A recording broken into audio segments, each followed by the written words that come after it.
오늘은 빛이 어두움을 이긴다. 여기 앞에 결국이라는 말을 넣습니다. 결국이라고 하는 말은 무슨 말이냐면 하나님이 종국에는 마지막에는 이 빛이 어두움을 이긴다. 어두움이 빛을 이기는 경우는 없습니다. 빛이 어두움을 이깁니다. 계속 저희들이 지금 탄원시를 살펴보고 있는데 아마 12월까지 탄원시를 계속 살피고 이후는 이제 연초에 저희들이 한 2달 정도 빛에 대해서 같이 말씀을 살피려고 하는데 이 탄원시를 이제 정리를 해가는 과정에서 이 탄원시의 형식은 아주 간단합니다. 그리고 비슷합니다. 제일 먼저 탄원을 하고요. 그 다음에는 하나님을 찬양하는 여호와 찬양, 그리고 신뢰, 그리고 하나님 앞에 간구. 이게 탄원시의 가장 큰 틀입니다. 그래서 여러분들이 하나님 앞에 억울한 일이 있을 때 기도하실 때에도 탄원하시고 하나님을 찬양하고 그리고 하나님을 내가 전적으로 그 약속을 믿습니다. 이렇게 말씀을 하신 다음에 하나님의 그 뜻을 구하고 하나님 앞에 간구하면 됩니다. 탄원, 여호와 찬양, 신뢰, 간구 형식. 이 형식에서 벗어나는 탄원시는 없습니다. 다 이런 형식으로 하나님 앞에 탄원한다. 이렇게 보시면 되는데 오늘 시편 36편도 1절에서부터 4절까지의 내용이 탄원입니다. 그 1절에서 뭐라고 얘기하느냐면 이 죄와 악을 사람처럼, 이걸 의인화라고 하죠.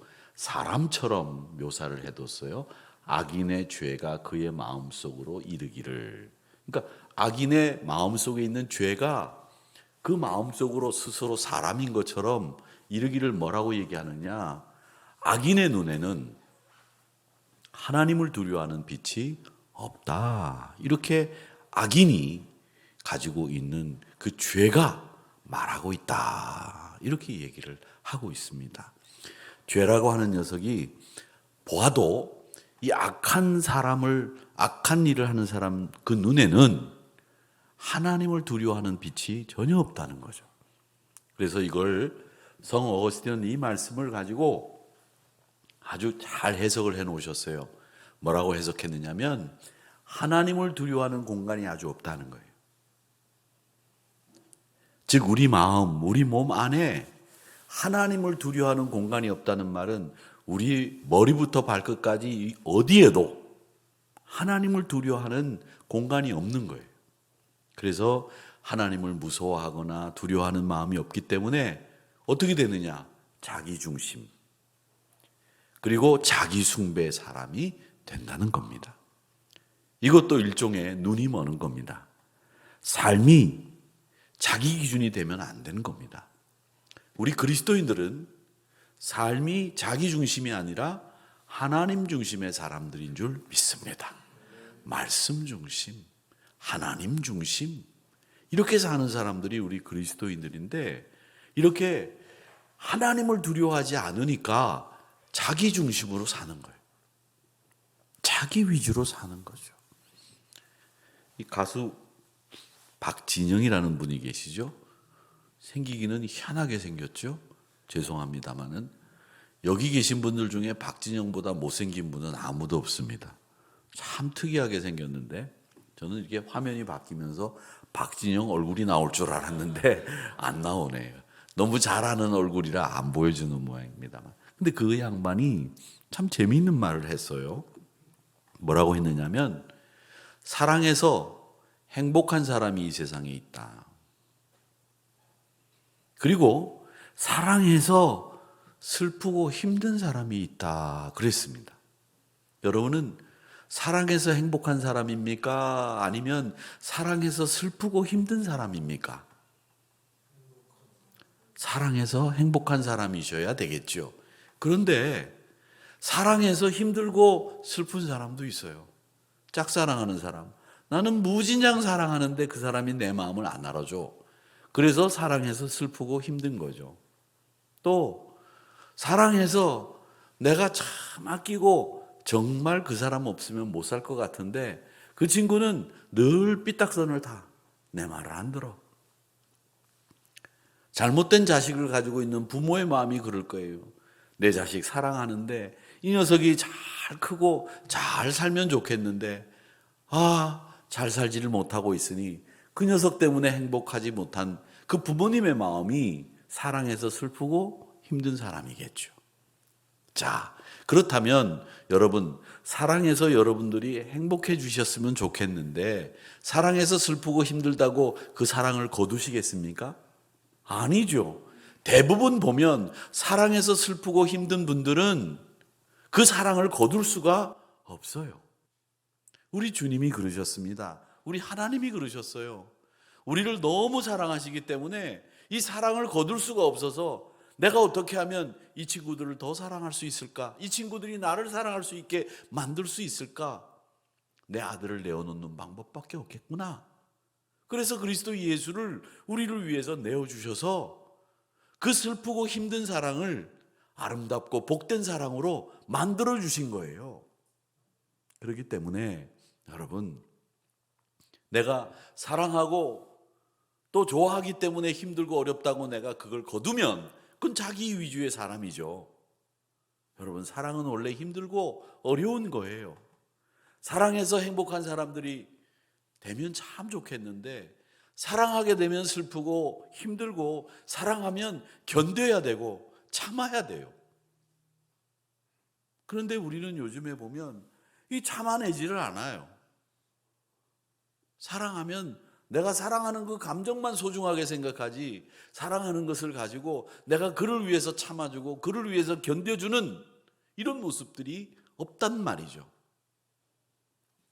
그런데 우리 주님은 사랑하면 내 기준으로 사랑하는 것이 아니라 그 사랑하는 대상을 기준으로 사랑해야 된다고 말씀하시면서 아파도 사랑해야 되고 힘들어도 사랑해야 되고 슬퍼도 사랑해야 된다고 우리 주님이 말씀하셨거든요.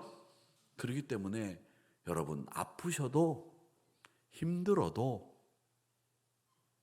그래도 사랑해야 되는 것이 우리 그리스도인들이라고 저는 믿습니다.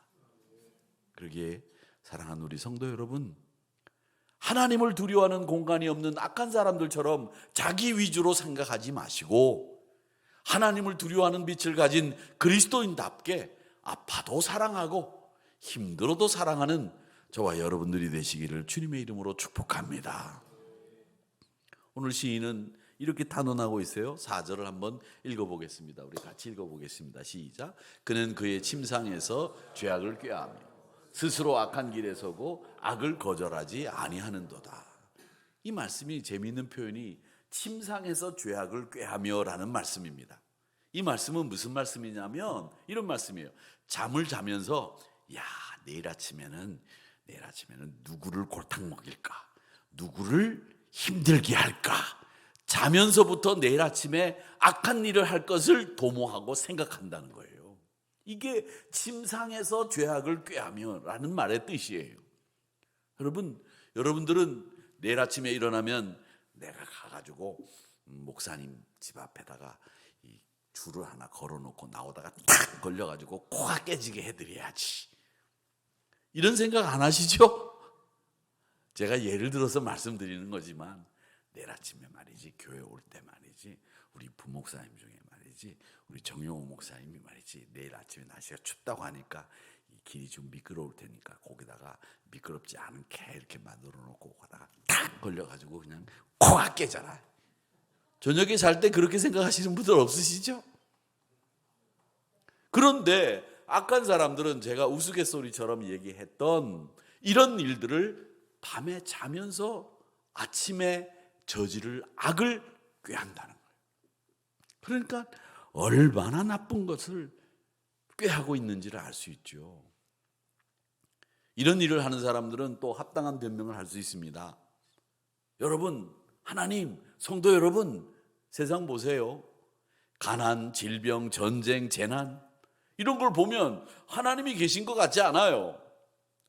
하나님이 계시다고 한다면 나쁜 일을 골라가면서 하고 다른 사람들에게 손해를 끼치고 이런 나쁜 인간들이 떵떵거리고, 그리고 좋은 분들은 병에 걸려서 힘들어하시고 갑자기 돌아가시고 억울하고 불쌍한 사람이 계속 불행한 일을 당해야 됩니까? 왜 그런 일이 일어납니까? 이렇게 말씀하실 수 있어요. 그 말이 맞을 수도 있고요. 그것 때문에 많은 신학자들이 고민도 했고요. 그런데 여러분, 하나님을 믿는 사람은 이런 모순이 문제가 돼서는 안 됩니다. 우리가 지금 보고 있는 이 시편들은 다 고난 속에서 부르짖고 있는 기도예요. 요셉 보세요. 제가 주일날 요셉에 대해서 쭉 얘기를 해드리지 않았습니까? 팔려가고 누명 뒤집어 쓰고 옥에 갇히고 당하는 일마다 고난이었습니다. 심지어 도와주겠다고 약속했던 술 맡은 관원장도 옥에서 신신당부를 했는데도 불구하고 옥에서 나가자마자 싹 잊어버렸어요. 그러니까 원망이나 분노에 휩싸일 수 있는 적절한 환경이 마련이 된 거예요. 그런데도 요셉은 분노하지 않았습니다. 원망하지 않았습니다. 왜냐하면 그는 고난 중에서도 우리 하나님이 나와 함께 계신다는 것을 굳게 믿고 그걸 삶에서 체험했기 때문입니다. 저는 그의 마음속에 하나님을 두려워하는 빛이 있었고 또 그의 마음속에 하나님의 임재가 강하게 깨달아졌다고 믿습니다. 그것이 요셉을 승리하게 만들었습니다. 사랑하는 성도 여러분, 침상에서도 악한 일을 도모하는 악한 자들 상대하지 마세요. 함께하지 마세요. 멀리 하세요. 그리고 그분들과 상대해야 된다고 한다면 여러분의 선함으로 악함을 이기시기를 바랍니다. 그게 도리입니다. 요즘에는 말이죠, 사람들이 얼마나 악한지 말이죠. 너무 악해요. 그래가지고 제가 뉴스를 보다가 너무 놀란 일은 아무 원한도 없고 감정도 없는 사람을 쫓아가서 죽여가지고 토막을 내고 갖다 버리고, 어떻게 제정신을 가지고 있는 사람들이 그런 일들을 하느냐 말이죠. 여러분, 뭘 살아있는 뭐도 이렇게 눌러서 죽이려고 한다면 아깝고 불쌍하고 안타까워요. 근데 바퀴벌레는 아니에요. 바퀴벌레는 보면 그냥 가다가 팍 밟았으면 좋겠다는 생각이 들고 징그럽지만, 다른 걸 죽여서 토막을 낸다고 하면 사람인데 어떻게 정상적인 정서를 가지고 생각을 가진 사람들이 그런 일을 하느냐는 거죠. 저는 그런 것들이 우리 세상이 가지고 있는 문제 때문이라고 생각해요. 요즘 SNS, 카카오톡, 여러 가지 이 인터넷상에서 대화하는 소통의 기구들이 굉장히 많이 있습니다. 그런데 여러분 잘 보세요. 그 사람들과 만나지 않고 그런 것을 통해서 소통한다고 생각을 하고 있지만, 사실은 많은 젊은이들이 자기가 많은 인적 관계를 맺고 소통하고 있다고 생각하고 있지만 실제로 그 사람들과 인격적인 관계로 만난 적은 없어요. 인격적인 관계로 맺지를 않는다는 거죠. 그냥 문자를 통해서 서로 정보를 나누고 필요에 따라서 만나기도 하지만 이런 인격적인 관계가 맺어지지 않는 이 현대 사회의 문제 아니겠는가, 이런 생각이 들어요. 여러분, 사람은 제일 좋은 게 뭐냐? 얼굴과 얼굴을 마주대고 만나서 침을 서로 튀겨가면서 얘기를 할 때 그 사람이 어떤 사람인지를 알 수 있지요. 그런데 문자만 가지고 정보는 공유할 수 있겠지만 사람이 사람을 알 수 있는가 모릅니다. 그러니까 말하는 것들이 다 젊은 분들은 욕에서 시작해서 욕으로 끝나는 분들도 있더라고요. 18로부터 시작해서 18로 끝나고 말이죠. 요즘에는 말이죠, 지읒에다가 니은자 붙이고 나 붙이는 그 말이 그냥 일상적인 말이 돼가지고 미국 사람들이 한국말 배우는데 그렇게 말을 배우는 사람들도 있더라고요. 그 욕이에요. 그리고 요즘에는 또 뭐라고 얘기하느냐 하면, 춥다 그러면은 어떻게 춥냐? 되게 추워. 저는 이렇게 얘기합니다. 그런데 요즘 젊은이들은 되게 추워 아니고 개 추워. 개가 왜 추워? 근데 그 말이 좋게 안 들려요.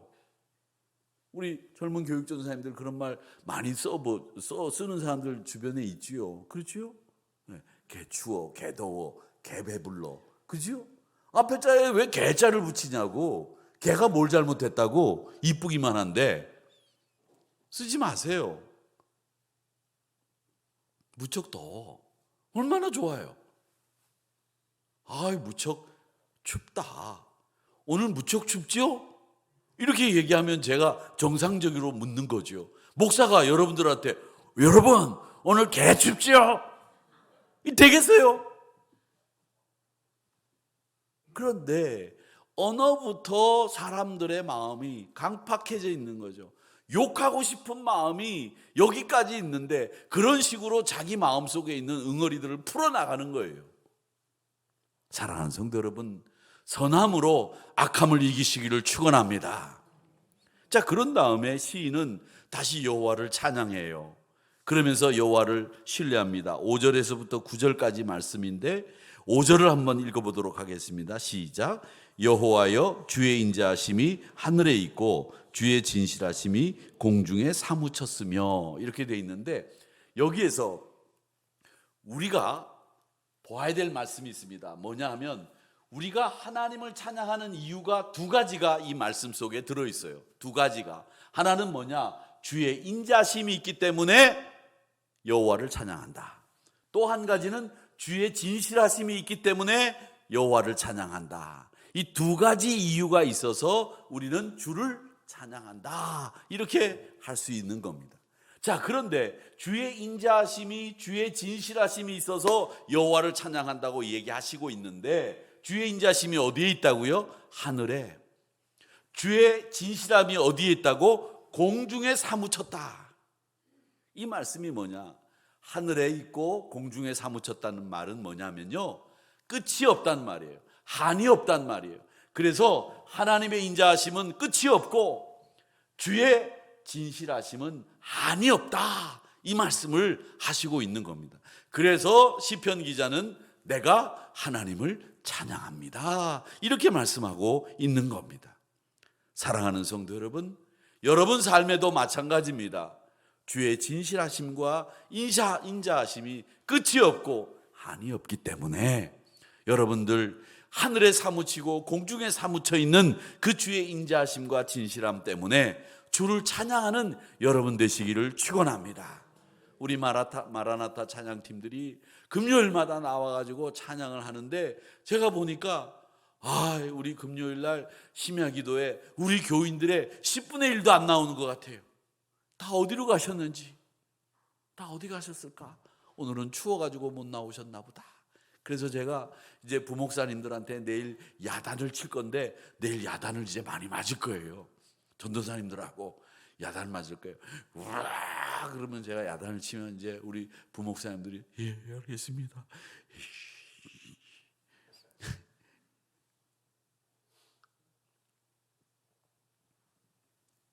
좋으신 하나님, 이 찬양하는 마라나타 찬양팀들이 힘을 얻도록 여러분들이 박수치고 찬양하고 힘을 북돋아 주셔야죠.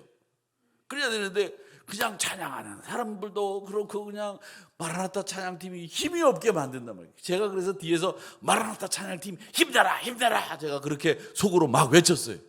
힘내시기를 바랍니다. 그렇죠? 민권사님 힘내세요. 이권사님 힘내세요. 힘내세요. 다음 주에 제가 힘을 나게 그렇게 찬양하도록 하겠습니다. 힘을 내야 됩니다. 그렇게 찬양이 우리 입술에서 마음에서 나오는 이유는 단 한 가지. 5절 말씀처럼 주의 진실하심과 인자하심이 하늘에 그리고 공중에 사무쳤기 때문이다. 이걸 우리는 분명히 기억해야 됩니다. 자, 7절 읽어보겠습니다. 시작. 하나님이여, 주의 인자하심이 어찌 그리 보배로우신지요. 사람들이 주의 날개 그늘 아래로 피하나이다. 그늘 아래 피하나이다. 이렇게 주를 찬양하면서 어디로 피하느냐? 주의 날개 그늘 아래에 피한다 그랬습니다. 이건 뭐냐면 하나님이 보호하시는 곳으로 우리가 피해 들어간다는 거죠. 여러분, 피할 때는 어디로 갑니까? 피할 때는 공습경보가 나면 피하는 데가 어디예요? 방공호예요. 여러분들은 공습경보를 요즘에는 안 받았지. 안 받아보셔서 그렇지만 이 방공호가 왜 우리가 거기로 피합니까? 폭탄이 떨어져도 안전하니까 그걸로 피하는 거 아니겠습니까? 그렇죠? 그렇듯이 우리가 원수들이 그렇게 우리를 삼키려고 해도 우리가 피할 곳이 있다면 그곳이 어떤 곳이에요? 안전한 곳이죠. 그곳이 어디라고요? 주의 날개 그늘 아래라는 거예요. 그 말은 뭐냐면 그곳이 내가 가장 믿을 만한 곳이란 말입니다. 그러니까 이 시인은 지금 주의 날개 그늘 아래에 피하겠다는 말은 하나님을 철저하게 신뢰하고 있다는 말이에요. 왜? 그곳으로 내 생명을 걸고 피난할 수 있으니까. 자, 이렇게 주를 신뢰하는 이 시편 기자가 받는 복을 보세요. 신뢰하는 이유를 기록하고 있습니다. 8절 읽어보겠습니다. 시작. 그들이 주의 집에 있는 살진 것으로 풍족할 것이라. 주께서 주의 복락의 강물을 마시게 하시리이다. 아멘. 주의 날개 그늘 아래 피하게 되면 우리가 어떤 복을 누리느냐? 살진 것으로 풍족하게 되고 주의 복락의 강물을 마시게 된다. 이렇게 약속의 말씀을 주시고 있다는 거예요. 사랑하는 성도 여러분, 주를 신뢰하는 사람들에게 살진 것으로 풍족하게 되는 은혜가 있는 줄 믿습니다. 주님을 신뢰하세요. 나는 주님을 신뢰하겠습니다. 이렇게 서원하는 여러분들이 되시기를 축복합니다. 자, 그러면서 이제 신뢰까지 한 이 시편 기자가 뭐를 하느냐? 이제 간구합니다. 하나님 앞에 간구하는 내용이 10절에서부터 12절까지 말씀에 있는데 이렇게 간구하고 있습니다. 10절 말씀 읽어보겠습니다. 시작. 주를 아는 자들에게 주의 인자하심을 계속 베푸시며 마음이 정직한 자에게 주의 공의를 베푸소서. 간구의 내용은 두 가지입니다. 하나는 뭐냐? 인자하심을 계속 베풀어 주세요. 주의 공의를 베풀어 주세요. 이걸 간구하고 있습니다. 그러면서 또 간구하는 내용이 11절에 기록되어 있습니다. 뭐라고 되어 있느냐? 같이 읽어보겠습니다. 시작. 교만한 자의 발이 내게 이르지 못하게 하시며 악인들의 손이 나를 쫓아내지 못하게 하소서. 자, 12절 말씀 또 읽어보겠습니다. 시작. 악을 행하는 자들이 거기서 넘어졌으니 엎드려지고 다시 일어날 수 없으리이다. 오늘 이 말씀을 신학자들은 이중간구라고 합니다. 12절에서 다시 일어날 수 없으리다라고 하는 말씀은 이게 말씀이 말이죠, 완료형이에요. 완료형은 이미 완성이 된 거죠. 원수들이 이미 넘어졌는데 못 일어나게 되게 하나님이 만드셨다는 거예요. 하나님 앞에 간구하는 내용인데 하나님이 원수들이 못 일어나도록 막으셨다는 거예요.